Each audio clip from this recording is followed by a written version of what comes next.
Monday night, 8 p.m. YouTube, Facebook Live. How about you? Look who I got on, my partner in crime, my main man, my dog, KV. What's up, Vonner? What's up, my brother?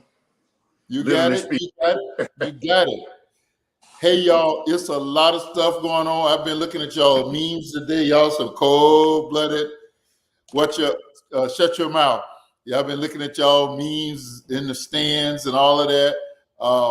Reference to what happened on Saturday. We're going to talk about that next week. Hopefully, KB and I'll be able to sit down and have a week to look at a week's-long investigation into how the Secret Service messed up, because it's a whole lot of Mama's watch. So there's a lot of ish going on, and we're going to talk about that. There's some theories going out about that really happened. We're going to talk about all that. We'll have a week down and an opportunity to get more information. How about today? This judge threw out the stolen documents case against the Orange Man. Unbelievable. But you knew something like that was going to happen because everything she did was heading in that direction. And of course, the Republican convention starts tonight. He has selected J.D. Vance, a younger, mega version of himself. So Democrats got to come strong. They got to win this year, and come strong in 4 more years. But tonight, we're talking about our own state, our own city, our own children. Some junk that's going on that has to come to an end. KP, I'm gonna let you take the show. Go ahead. Well, tonight's show is about something that's kind of close and dear to me. It's young rappers and social media. There are a lot of things going on with rap. Young guys that are the young rappers out there today, and then they get on social media and they want to turn gangster and start shooting at each other, jumping on each other, dissing each other through the music, and that's something that I think it's time we talk about it. You know what?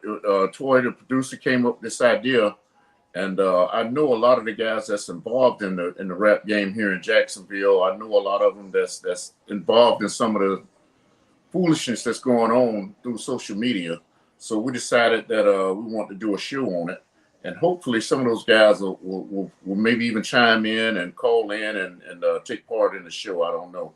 But if there are any questions tonight, please ask questions. We want you to ask as many questions as you want. So this show is near and dear to my heart. Most of y'all know I lost my son. He rapped. Lost my son to street violence.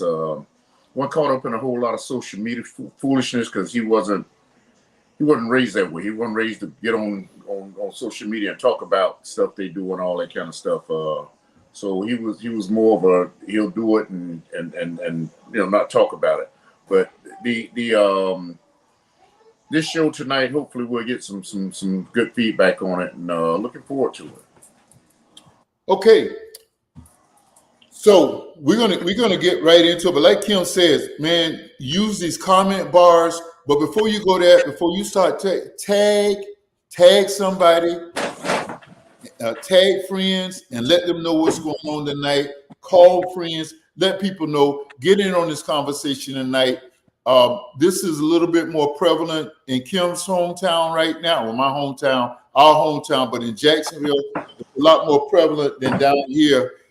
But this stuff has got to stop, and let's just go. So what really got us back into this was that on a national level, and we're going to talk about that, Kendrick Lamar and Drake have been going at it, and it prompted on the local level this young man to come up and come up with some diss tracks and bring up children or young people from the past, and it elicited a whole lot of sentiment, so much so that he ended up being taken out about 3 weeks ago in Tampa in the most cold-bloodedest of fashions. So, Kim, I'll let you talk about that. I don't know if the videos are going to work for that. I understand our platform's having some problems uploading those videos. But if you would just kind of bring us up to date with what happened there 2 weeks ago. And what. Okay. First of all, I want to start out by saying this show isn't to single out any one particular rapper, any one particular dead or alive, any one particular rapper. This show is basically just to get this thing out so we can start talking about it. These guys can stop busting caps at each other. They can learn to get along, or they can learn to diss each other in fun and keep on moving with it and live to see another day. That's what this show is all about tonight. It's not, like I said, it's not out to diss any one particular rapper, even though his name's going to come up. I'm going to be straight and blunt and honest with you. His name's going to come up several times, I'm sure, from me and from maybe some of our viewers also. So, but I mean, that's what he was known for. And that rapper is Julio Fulio. Local rapper here in Jacksonville, Florida, from Hilltop Apartments is where his turf was, out in Hilltop. You won't hear me refer to these guys as gang members. You won't hear me call them gang members because I don't want to incriminate anybody. But my sole purpose is to get these guys to understand that we got to stop shooting at each other, man. We got to stop killing each other. We got to learn to do things in fun. Let's go back to having fun, man. When I was growing up, rap music was around. There was no social media, and what would happen? You show up to a venue or somewhere, and you'll square up with that person. They'll go at it and all that. After you laugh about it, you dap each other up, and the winner wins, and he gets that crown until you knock him back off again. So nowadays, when did it start? Well, we had to start dissing each other and talking about each other, mom and all that. That was done back in the old days too. But we had to, when you see in public, it's on site, and now you got to fight. Then after a good fade, you got to start shooting at each other and all that. So we got to take it back to how it used to be, and just stop shooting at each other, stop killing each other, start loving on each other again. Make it fun, man. Make the stuff fun. That's what it's intended to be, fun. So, like I say, this isn't intended at one particular rapper, even though you're going to hear me mention his name a lot tonight. And so Fulio, we're this show was mainly because after you were taken out, bro, we decided it was time to do a show about it. And Kurt, I see you, bro. Thanks for tuning in. But that's what the show is all about tonight, and to bring people up to speed on what's going on. 3 rappers here in Jacksonville that were friends at one point got music on YouTube together. Lil Papa, Young and Ace, and Fulio. They did a soundtrack 5-6 years ago, maybe. People came back saying that on the internet, saying that Papa and Ace was riding on the disc on the song, and but Fulio was garbage. Fulio took it personal and attacked Young and Ace and Papa in a song. And that's what kind of started their little beef going a little bit. And you may have heard other things, but that's one of the things that started their beef a little bit. So, and it got all the way to the point till, 5-6 years later, they're shooting at each other. Fulio has been shot at 3 different times. He's been hit 3 different times. Here in Jacksonville, he was hit one time out in Houston. He was shot out in Jacksonville here twice. I got that time frame. Let's see. His little brother was killed first. Bibby was killed in February of 2019, and then Fulio was shot July of 2020 in Houston. Then he was shot again in Riverside area here in Jacksonville in 2021, and then he was shot again in October 2023. He was shot in the foot on 18th Street, and then of course 3 weeks ago his life was actually, taken. They actually took his life 3 weeks ago. This was a guy that made music that he was popular. He was known for dissing dead ops, and even if he had nothing to do with them being killed or anything, he still put out a song dissing his dead ops. He would call kids other rappers' names that are dead that are not part of his team, and he's actually gone to the cemetery and with flyers and posters and laid there on top of the person's grave, and just done some things that a lot of people just didn't approve of. That actually earned him the title of Florida's most hated rapper. Orlando, he got confronted in the mall. Some guys wanted to jump on him in the mall in Orlando. He got in a fight with Lil Papa here in the mall back in Regency when it was on, and Papa he got in a fight with Papa out there. And it's just, he like I said, he was known as Florida's most hated rapper. So he had his issues, but that's the music he believed in making. And that's the music that he made. That was his choice. And it got to the point where his mother actually even told him one time, son, you know, I wish you would stop doing that. And he just continued to do it. His mother actually ended up getting shot 8 times Oh my God. because they couldn't get to him. They, of course, got to who was closest to him. And she ended up getting shot 8 times, you know. Thank God she survived, you know, and I just want peace, man. I want peace in my city. I want these guys to make it. Julio was worth, I want to say, $11.4 million. Oh wow.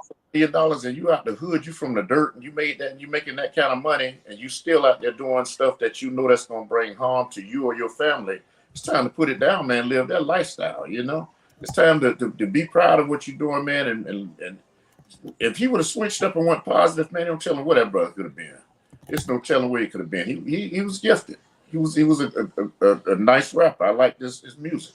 But of course, you can't just keep talking about people, not in Duval County. You can't keep talking about people and going to their grave sites and you know, degrading them and all that stuff in the cemetery, and then expect to live, you know, and not be getting dealt with. So that's Duval County.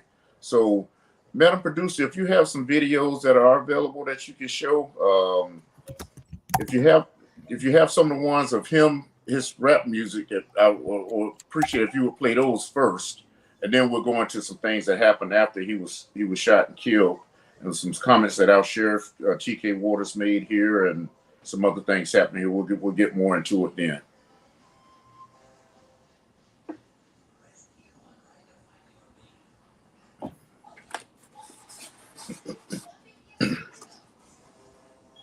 See right here.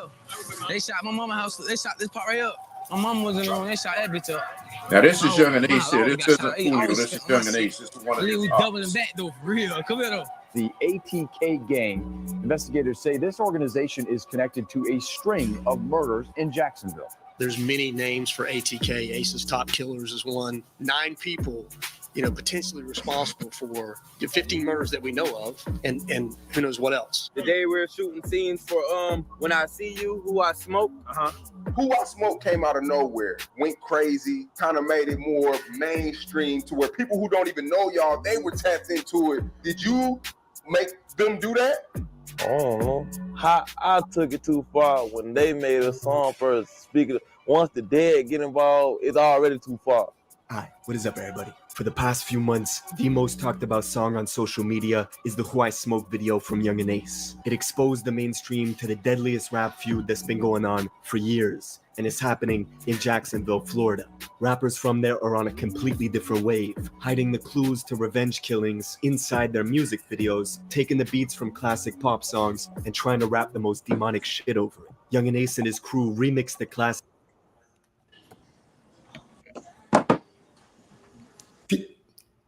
KB, what do you know about that?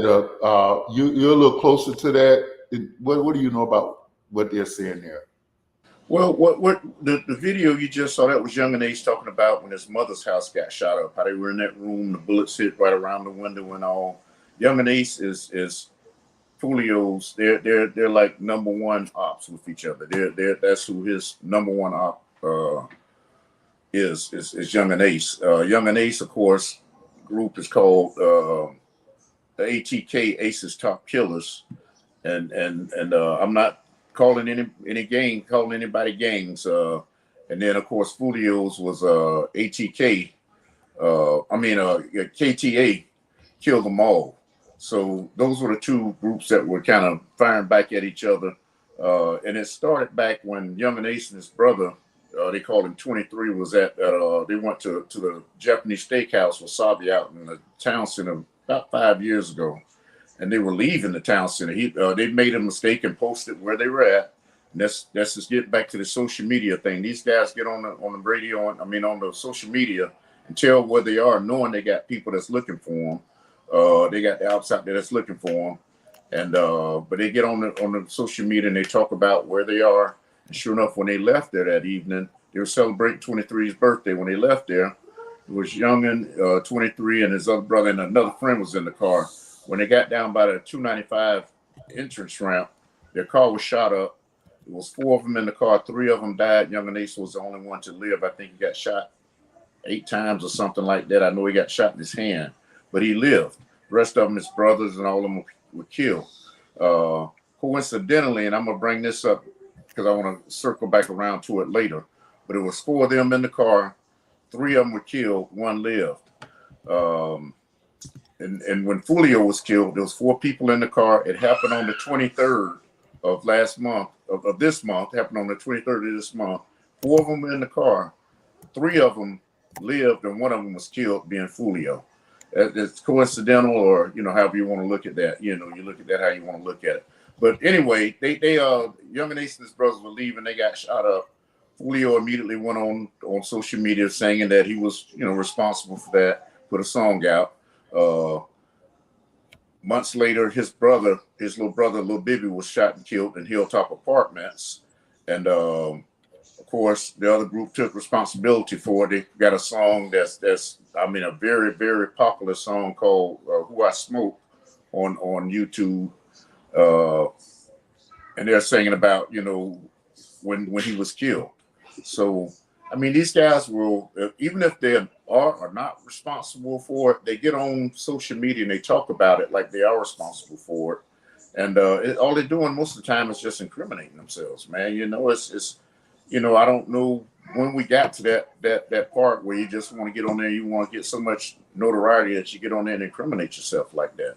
So, after Julio was killed, Youngin came out with a song, and whether it was coincidental or not, if it was coincidental, it sure was the wrong time for it to come out. Right after he was killed, the song came out called "Do It," that he talked about. He got a location on the ops, and he told them to do it.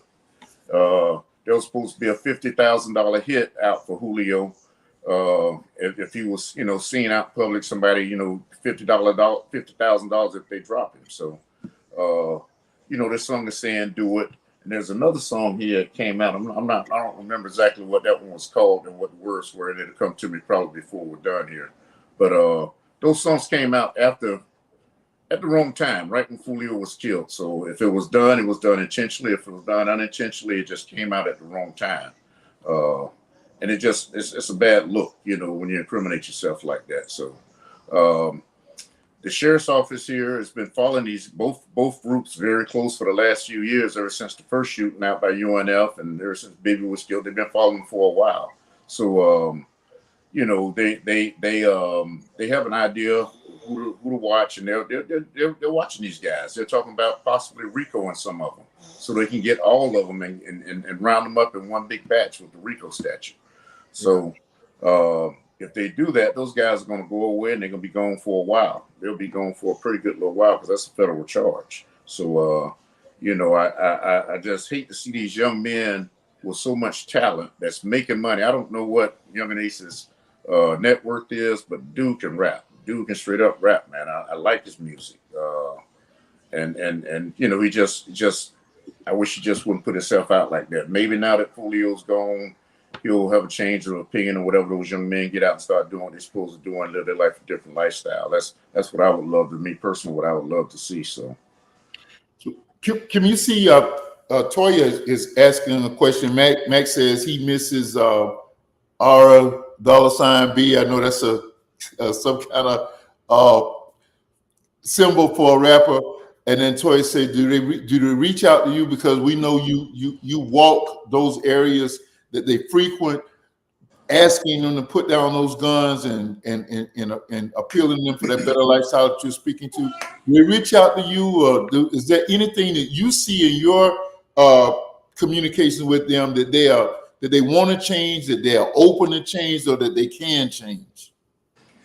Well, and that's a good question. And for those that don't know, I have been walking the streets. Haven't done it in a while now because I started a little job, but I've been walking the streets at least about 3 days a week and talking to guys out on the streets that I know who are shooters, and asking them to put their guns down. Let's live. Let's change the lifestyle. It's a better lifestyle out there. You don't have to look for the jack man looking for you or the policeman looking for you. You can go anywhere in the city you want to go and don't have to worry about all that foolishness. I've been concentrating on the east side of Jacksonville because I live out east and I know a lot of people out east. They know me. They trust me now. They've seen my face enough times, like I say, 3 days a week. So they learn to build trust.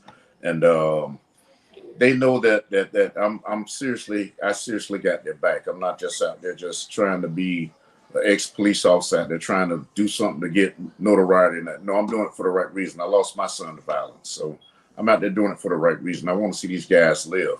So, and a lot of the guys out east here have actually stopped doing some of the stuff they're doing. They haven't seen any main videos from out east on YouTube. You haven't seen a lot of no shootings out here on the east side and anything like that of that sort. The last one was probably 6-7 months ago, and it's calmed down a whole lot. So I know it'll work. Just you need the right person to get out there, know these guys that they have some trust in, some faith in, get out there and talk with them. I would love to be able to sit and talk with them and try and get them to understand, man, it's just a better lifestyle out there. You ain't got to be living this lifestyle. I got guys right now that told me, I mean, once they hit 25 years old, they think they've lived their lifestyle. They hit 25, they think they'll live I want to live until I see 80, 100 years old. I mean, that's my generation. That's what they look forward to, getting old, turning old one day. These guys on the streets nowadays, when they hit 25, they feel like they've lived their lifestyle. They think that they go on YouTube, they go on Instagram, Facebook. Thank God I made it. I made it to 25. I done made it, and they expect to live see 25, and that's it. And a lot of them, unfortunately, are killed by the age of 25 years old. You know, they actually leave here. They're checking out of here at the age of 25. So Julio, interestingly enough, was 26. He was celebrating his 26th birthday, but he went on live talking about giving up his location, where he was at, and all that. He doesn't do that, you know. And it just makes me wonder if the young man was just ready to go. Because I mean, when you live in a lifestyle where you live in your neighborhood, you got to stay in your neighborhood, and when you leave your neighborhood, you got to make sure you're strapped up. You got to make sure you're 4 or 5 deep. And if you go anywhere in the city, you got to make sure you got your boys with you and all that. That's no lifestyle for a man to live. That's no lifestyle for anybody to live. Even him going to Houston. He was shot in Houston. He was in Orlando in the mall, and some guys wanted to jump on him. I mean, this guy couldn't live his lifestyle anywhere else. He probably just got tired of the way he was living and was just ready, you know, and came on live and said where he was at. I'm just speculating. I know guys who've told me that they're ready to leave here because they're tired of living this lifestyle where they can't go where they want to go, and they can't do what they want to do, and they can't go places with just their family. They got to have their boys with them. Like I say, be 4 or 5 deep and all that. And that's just no way to live your lifestyle. So, like I said, I'm not saying that was the case with him. I'm just saying that could be the case with him because I see it with a lot of the guys I talk to face on the streets. So Kim, I want to ask you, and because my time on the streets, I never knew this. I lived lived outside of Chicago where gang violence it's a totally different animal. It's over territory. And I know to an extent, some of this rap wars are about territory, but it was about territory because it translated into drugs and money and all of that stuff. We got about 3 minutes before the break. What incentives? I mean, what have been things that you think has caused the group that you've been able to have an influence with that has seemingly put down the guns or minimized the violence at least? Is it does the money? Obviously, this kid I was telling people he was worth 1.4 million. You said $11 million. And you're right. It was one. I said 11. I meant 1. I didn't realize I said 11. It was 1.4 million is what he was. Even 1.4. To me and you, we were public servants. That's money. Is it the money, the kids, the relationships? None of those things, matter as far as abandoning that lifestyle. A lot of them nowadays, man. When we was growing up, people were doing criminal things to get money, to get some kind of proceeds back. Nowadays, guys are doing things for reputation. They're doing it for notoriety, for reputation. They're not getting paid to do it. Some of them are just doing it just so they can say that get their name out. They're the one who did that. It's totally different now, man. when I was coming up, people, you know, a new pair of J's came out or something. This was back when Jordans first came out, you know, and it was unheard of to pay, you know, $200 for a pair of sneakers or whatever. But people will rob you for your J's. They want to kill you. They want to shoot. They'll rob you for your J's, and they keep on moving. I remember the first pair of sneakers I heard of somebody getting robbed for was a pair of Patrick Ewing's back in Skate City back in the day. Somebody robbed the guy, and that made big news here that they robbed him for his Patrick Ewing sneakers. So, but nowadays, guys are killing each other for nothing. They're shooting at each other, and they're doing it for nothing. It's not for territory. It's not for drugs. It's not. I mean, it's a lot of it is just to get notoriety. You know, to say, hey man, this is my set. We from over here, and we run this city. We run y'all. You know, and that's what we're doing. We're killing each other just for that, based on that. So I mean, that which makes it even worse to me.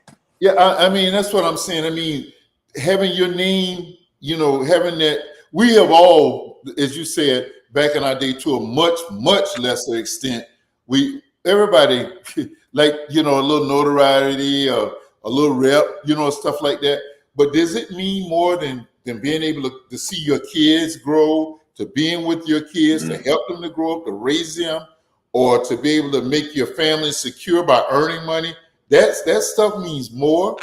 And I'm going to ask you on the other side of the break about some more of these. If I can say one more thing real quick before, because I was talking to somebody actually earlier today about this, some dude on the street earlier today about this same thing. And I'll be as quick as possible because I know we got to take the break. But like some of the guys out there, man, they want to be, they just want to be known. You know, they come from nothing. They come from nothing. They don't have a daddy at home to kind of really give them that stern father-son raising environment. They have a mother. Their mother sometimes out there tricking or doing whatever she can to make ends meet. She's drunk. She's high. Even the ones that have good mothers that are there raising them, they're trying to raise them. They're working all the time. You know, and the kid is usually raising his own self. From the time he's 10, 12 years old, he's raising his own self. He's running the streets doing what he got to do to feed himself. And people don't realize how big a problem that is in the hood, man. These kids are growing up, they're raising their own selves, having to deal with finding food. You know, they're hungry a lot of times, man. I didn't realize this till I really got to start walking the streets, start talking to these dudes, man. You walk in the house and you open the refrigerator, you look from the front to the back of it. Ain't nothing in the refrigerator. You know, these kids are hungry, man. You know, I'm not giving anybody a reason to go out and rob and steal or kill or do anything like that. But I'm just saying it's real out there on the streets of these dudes. And we're all creatures of our environment. And that's the environment they're raised in. And that's what they see their generation before them do. We actually imitate what we see our people, we'll see what other people do. You know, and that's what's happening. They're seeing a bad thing, the bad elements in society, and they're imitating it. They're out there doing it. So we're going to pick up on that, on causes and lack of values and lack of real opportunities for values. We're going to talk about that. We're going to talk about how the some of the national rap wars have work their way down to us locally, what effects they are. And we got a couple more videos on the other side of the break. We're right back. So glad to be here with my brother, KB.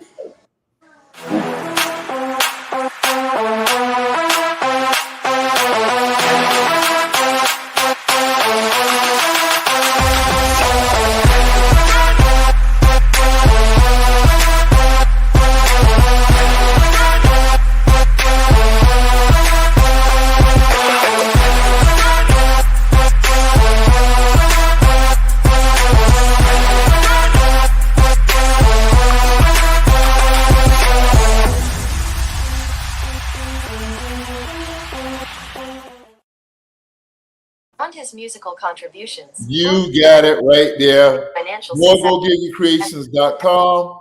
Talented artist. I'm trying to talk over the producer. MoreGoGiggyCreations.com. They got your back, man. KV's in one location. I'm in another. Well, he's a little bit better looking fella probably than I am, but they got us both looking good. Good sets. That's what they do. That's what they specialize in. They can do the same thing for you. All of your virtual needs, all of your internet needs, they got you. MogoGigCreations.com. Contact them, email them tonight. Tell them Dozie told you to see them. All right. Tonight we got a short dang dog because this is a serious conversation we're having. I don't want anything to take away from that. But I got to get you, Grant Hill. Try to make this a little bit lighter, this hour a little bit lighter. So, Grant Hill, dang dog, I've never had nothing but the utmost of respect for you. You can go ahead and show him. Everybody knows what he looks like. Can we bring him up? Grant Hill. He is such a good-looking brother, an articulate brother, a sharp brother. It is very rarely you have all of those intangibles, and on top of it, you are a great baller. The only thing that kind of did damage to his career, he had ankle issues, and it very much hampered his career. He's the son of Calvin Hill, the great number 35 for the Dallas Cowboys from back in the day. But Grant Hill, dang dog, we can roll with you on anything because you're so well liked, particularly here in the state of Florida.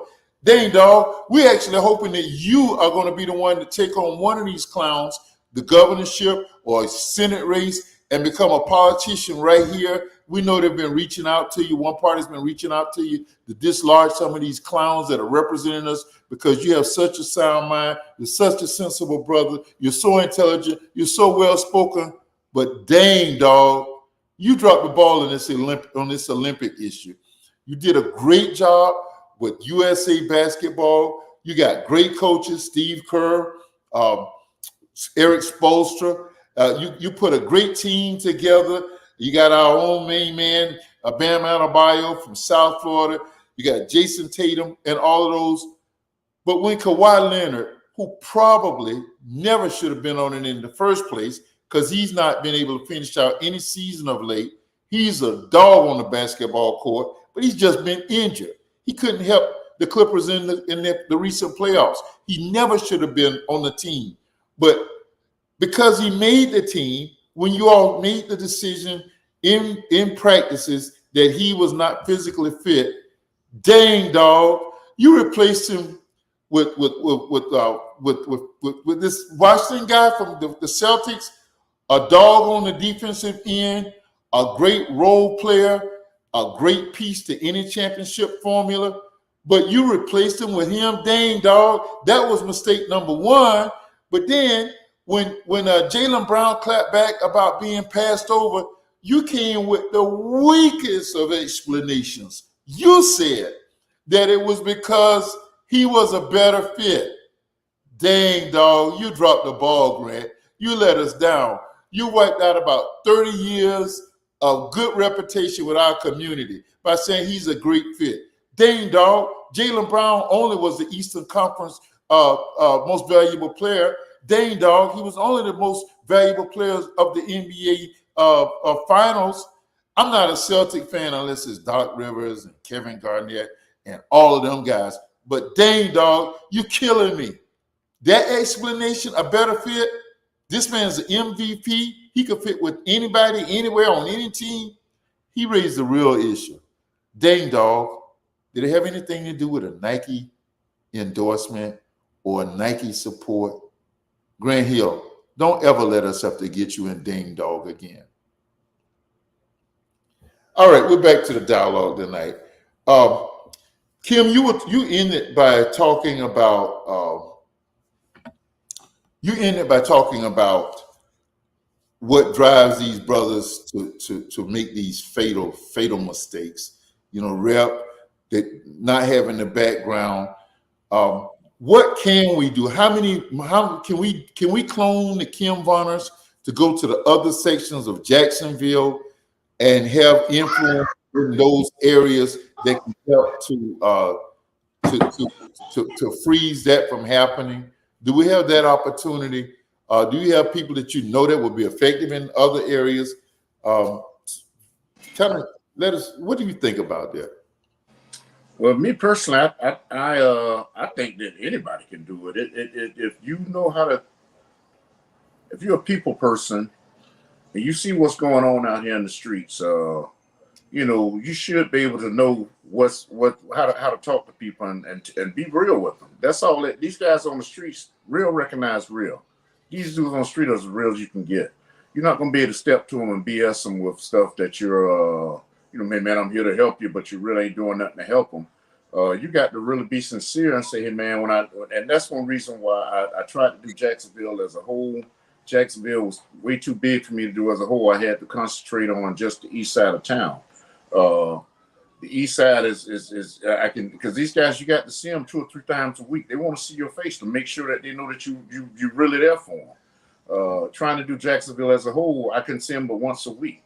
So I made it my point to try and help a certain group of folks and let them see me 2 or 3 times a week, and so they can start building confidence in me, and then start trusting in me, and then see that, hey man, this dude for real, he really out here trying to help us. He has some resources that he can turn us on to get us jobs, and he's proven that with 3 guys that were out hanging on the corners with the guys. He's proven that with them. Those guys are now working, and they go back and they can tell those other guys, hey man, you know, no, Pop's for real. You know, we don't have to live this lifestyle, man. We can change, and it's a better lifestyle to live because you got to worry about, you know, looking over your shoulder all the doggone time. You mentioned earlier about these guys have kids, and they, you know, don't really think about their kids. They rather go out there and do something stupid than think about, you know, raising their own children. Well, that's one of the things that I've been trying to instill in them the last 2 years is, hey man, you know, stop making your baby mama drag your kid to the penitentiary to see you on visitation day or to talk to you through a big old sheet of glass. You know, be here to raise your own kid. You know, take responsibility. I don't care if you and the mama together or not, but be here for that child. And a lot of them are starting to do that now, man. And they're starting to, you know, when they realize that even if they haven't given up the streets completely, they're starting to stay closer to their children. And I love seeing it. I love seeing it, man. We had one of our guys get shot after he had just picked his kid up from the nursery. And here he is out doing the right thing. But because his past haunted him, it came back on him. Somebody spotted him and, you know, and they you know, something from his past. So that's one of the things about it. Once you start living that lifestyle, you got to, let's see, Mike says interaction in high schools might help, but then it might be too late. I'm gonna address that, Mike. That's a good point. Thanks for the comment. But you know, here you are. You have somebody that's trying to change their lifestyle and do the right thing, but because of their past, the past is coming back to haunt them. So, and what Mike just said is it's never too late. I don't think it's ever too late because that's why I'm walking the streets now and talking to guys. It's never really too late. But if you can catch them at, believe it or not, 5th and 6th grade, those are the ages where we need to hit these kids, man. We need to hit them when they're kids, when they're toddlers, and when they're kids, when they're in preschool, elementary school, and let them see that there are some positive black men in their lifestyle. A lot of these guys grow up, and like I said, I have kids that I put in my car and taking them across town to eat lunch. A group of kids, and 2 of those kids in the car had never been across the bridge before, and they're living here in Jacksonville, the city of bridges. They've never been across the bridge before. You know, all they used to is being right there. They go to school in their hood. Their mom and dad ain't got no car, or their mom ain't got no car, so they do everything right in the hood. They never leave the hood for anything. They might go to the doctor or whatever, but they never leave the hood. They never crossed that bridge before. He was 12 years old, and they'd never been across the bridge. You know, so we sit back and we live our lifestyles, and we think that everybody has that same opportunity, but that's not the case. That's not reality, and you can't blame the kids for it. You can't fault the kids for it. You got to, you know, the parents might be sorry, but you know, you can't blame the kids for it. You know, and that's the whole thing about it. So that old saying, "Each one teach one." I like to say, you know, that if you just invest in a child, man, you know, you never know what you're gonna get out of it. You don't know what the return's gonna be. That kid might grow up and be something great, man. I had 2 kids from Pal that my 2 godsons, you know, Pookie and JJ. They kids make me proud every day. Pookie is a high school coach, played a ring league ball. He's a high school coach up in North Carolina, and doing very well. His brother JJ is doing good, and that's what matters. You know, you gotta start when these kids are young. I see you, James Smith. You know, you got to start when these kids are young, and you can't wait till they get older. You got to start working with them at their young, tender age and start taking them under your belt and showing them then. You and I, Dozie, had a perfect role model. We had two perfect role models. Our parents were both great role models. My daddy, man, was my hero. A lot of black male here in Jacksonville. He was their hero. So he ran the boys home, and you know, just I couldn't ask for a better father. So I know that it works if you have proper guidance and leadership.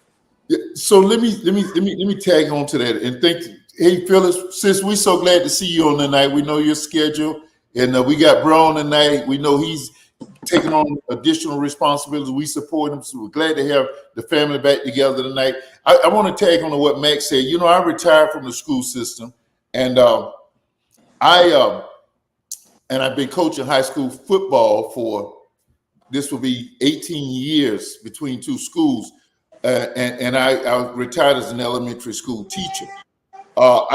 You can't say enough, Kim. You hit it. You high school. We've just about we've not lost them, but there's some made up minds. You got to catch them while they're young. You got to catch them in the elementary school. And what you said about going across the bridge, man, I thought it was something that we had kids who have never been to the Dade County line.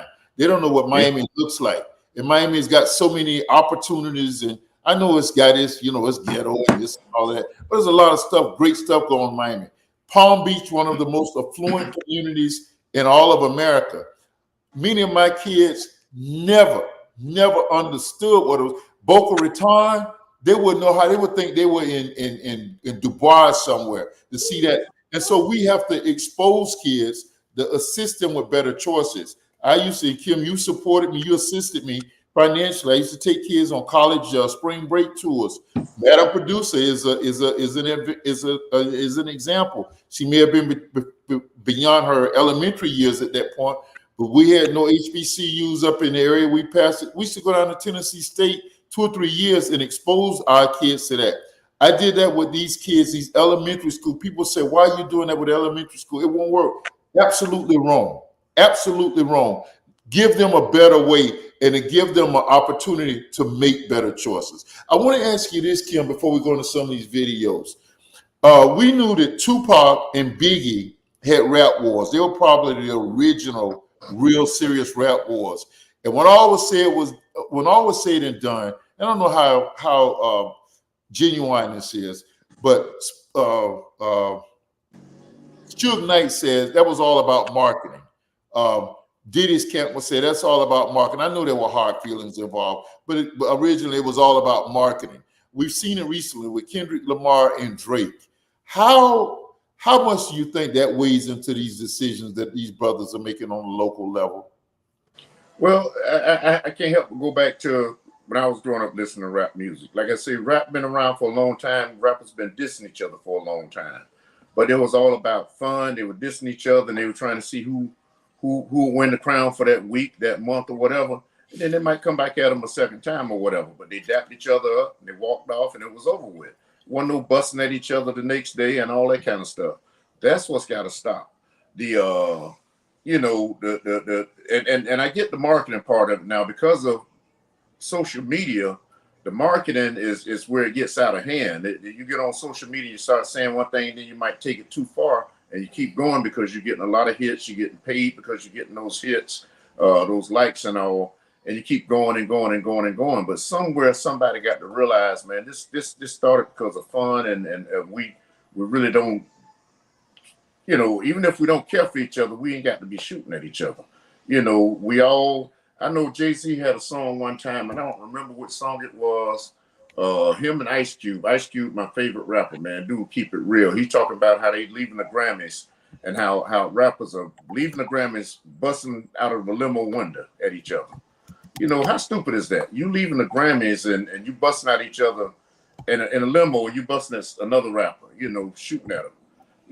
That's just stupid. That shows you got money. Why are you going at it like that? Why are you taking it that serious and everything?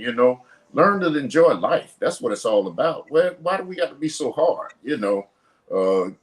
Ghetto boys say, gangsters recognize gangsters. You ain't gonna try because that dude hard. He gonna do what he do. it's just that, you know, to me, it's unnecessarily trying to be hard to me, and that's mostly what it is, because you're trying to build a reputation that you're so hard, you do this, you do that. You know, there's rappers out there now that they refuse to really get into it with a diss war with other people. One of those rappers, and he's gotten into it in the past with one or two of them, but I mean, it was something real light and he let it go. But you got people like Common and Ice Cube got into it. They had a few words. They finally sat down and talked about it, saying, man, it was a misunderstanding, you know, and they went on about their business. I was going to bring up Kool Moe Dee back in the days in LL too, Mike. I see you got Kool Moe Dee and LL. Perfect example. Those guys went at it back in the day, but after it was over with, they really went at it. They really went at it, but those dudes cool as ice now with each other. Yeah, and that's what you got to be mature and make those decisions. Like I said, Ice Cube and Common. You got J. Cole, who refused. J. Cole, bad boy. He can flow, but he refused to get out there and down talk another rapper. He said it in some of his songs and all. That's the kind of music I like listening to, man. You know, I get tired of them dudes dissing each other all the time. Now, I will say this: Ice Cube song "No Vaseline." I don't know if Meta producer got that or even want to play it, because it get pretty risque. But that's when him and NWA fell out with each other, and he went down the list and shot down everybody in NWA. I mean, it's some people say it's the second hardest diss song. I say it's the worst diss song of all times. They say Pac's song against Biggie when he slept with his wife is the #1 diss song. I say Ice Cube "No Vaseline" is the #1 diss song. Before I played ball, when I was still playing ball, that's what I had. You saw my headphones on, getting hyped before a game. That's what I was listening to, because it get me pumped up and ready to go, and make me want to go out there and beat a net with a sledgehammer. So, you know, that's how pumped up it used to get me. But you know, even with that, those guys they still cool with each other. You know, they cool with each other now. So the key thing is, if you're gonna market, use it for marketing. Make your money, man, but let people know, hey, man, this all fun and games, man. We ain't doing this junk for real, you know, man. We trying to get y'all money. Yeah, that's what it's all about. So, yeah. So, well, let's go. So we got a couple of videos we're going to show with what legally in Jacksonville, some of the things that they're contemplating to help, and let's go to we know who they are. Before the sheriff speaks, let's go to that one first, please. Okay. Sheriff, if I may generically ask a question about something else. Yep. Generically speaking, what are your thoughts about the glorification of violence on social media, gangs, the detriment to the community, the danger that it poses? I mean, unfortunately, I think young people think this is a game, and you know, there'll be comments about this in the statement that I make, and they make it like it's a video game. It's not. This is real life. So he has a mother, you know, he has parents, siblings, probably friends, and they have to deal with these kind of losses, and it's unfortunate. Now the next thing is these groups, and I won't name them. They know who they are. We're not going to tolerate any retribution, any revenge. We're going to watch. We're going to be around, paying attention to what's going on. But it's unfortunate. It should never happen to our kids. And I've never seen so much devaluing of human life. You know, it's like it's fun, and they talk about it in rap videos and songs, and it's just doesn't make any sense. What's your message to anyone who might be a younger person who might be considering this kind of love on the streets? Well, this is not a game. Is my message. This is not something that we're going to tolerate around town. I think the media, I think the citizens of Jacksonville, I think everyone feels the same way. This is not something that's okay. This is not something we're going to tolerate, and we're going to pay very close attention. So don't get involved. Stay away from the nonsense. I've heard some people concerned about safety here in Jacksonville and retribution. Is that a viable concern? What is So I can tell you that I've made several phone calls and discussions with the undersheriff and staff members about paying very close attention to certain groups that I know are clashing with one another. They know who they are.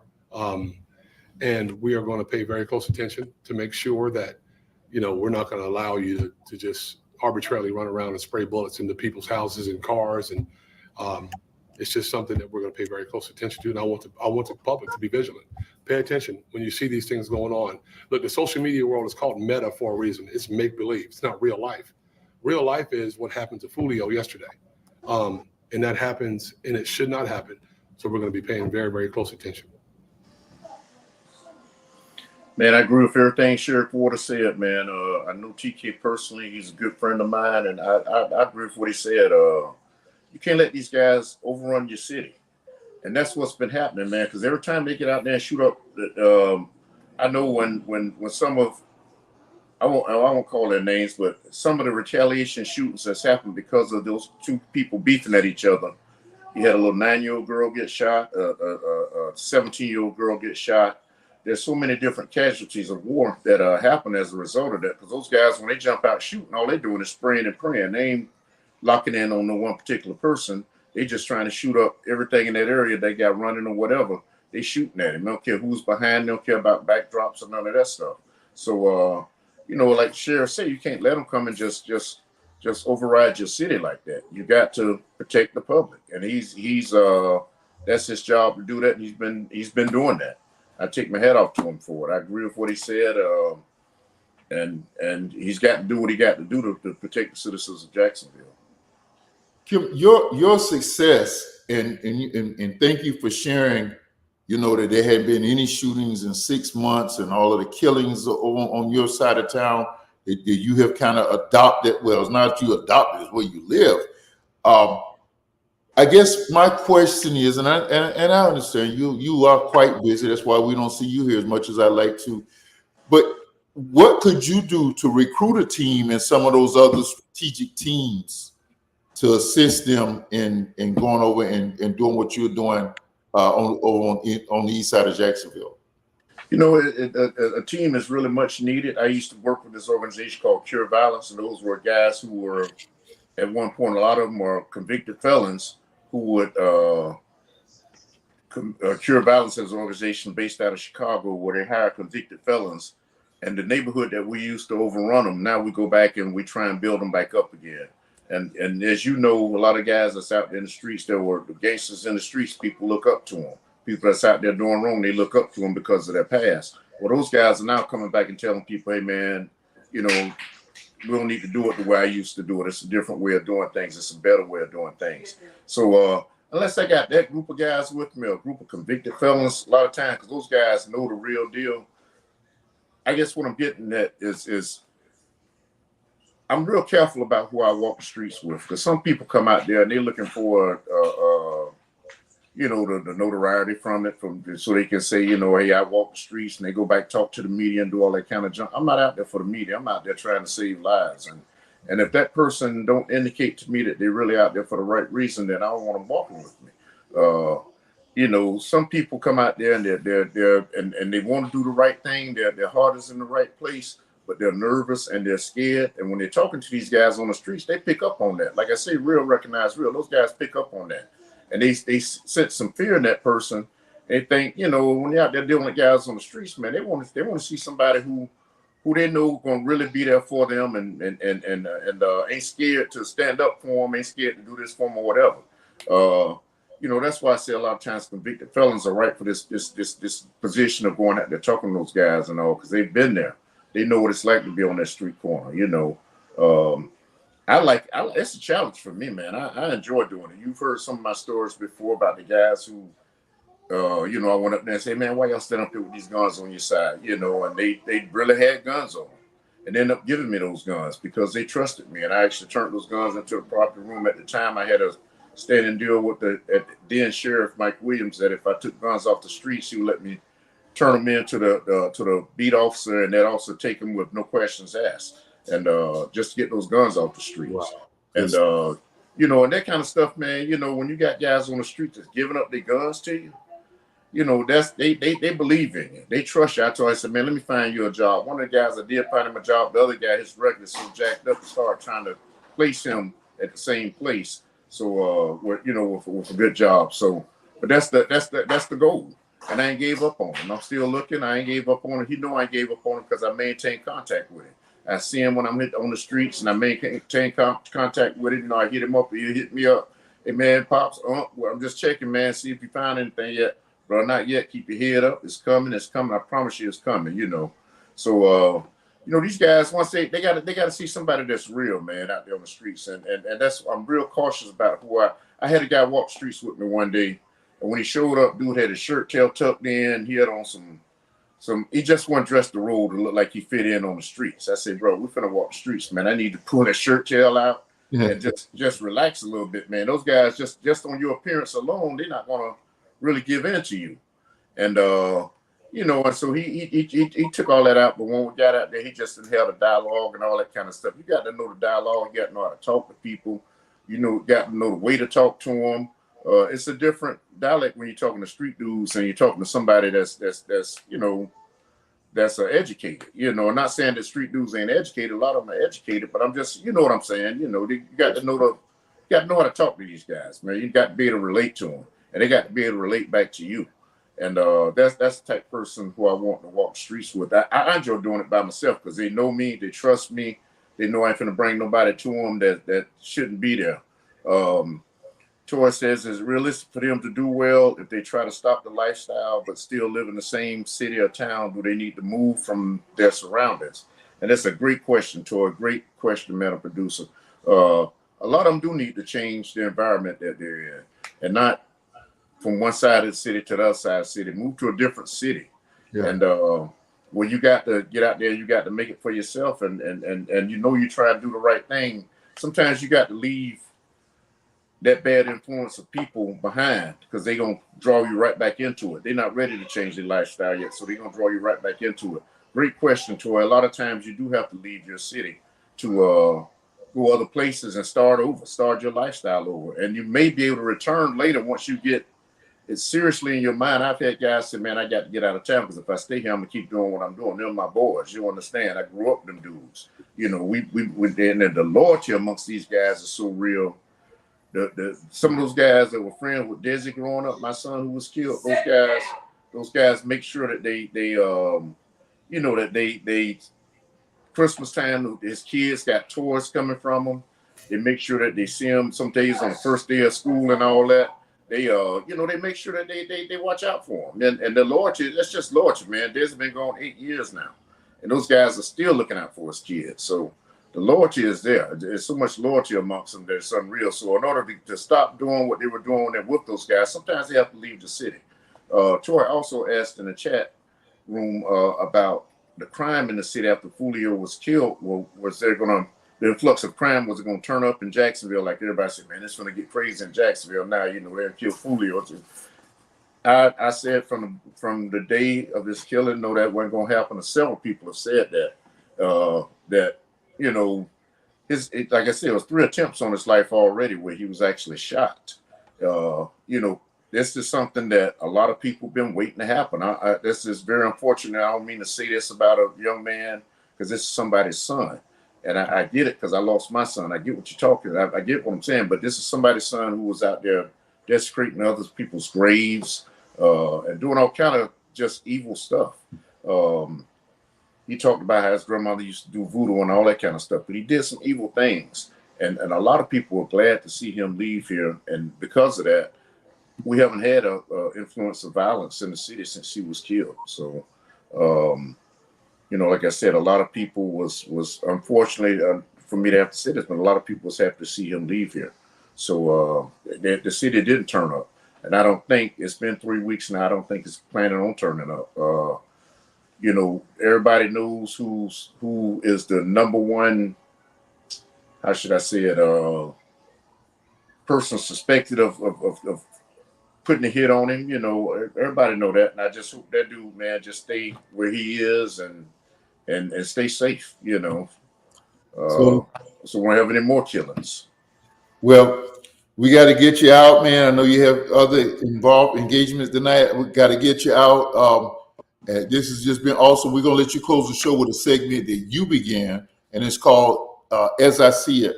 But prior to that, I want to introduce a novel concept to you. It may sound corny. It's somewhat of a hypothetical, but I just want to throw that to you and see what you think about it on your way to As I See It. And that is, you have a sports team there, and on that team, everybody on that team is not a choir boy. I'm just thinking of some notable people with means. There are other people that have made it. And I hate to think of it, but because this is proliferated our black community, we probably got to look for, like you said, people they can identify with.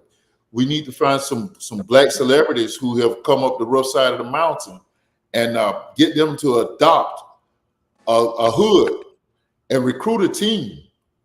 And whether or not they can be people that can go out often with the team going out, they certainly, their influence would make a difference, I think, because they could help with job creation and pieces on the economic side of it. Just want to throw that out to you.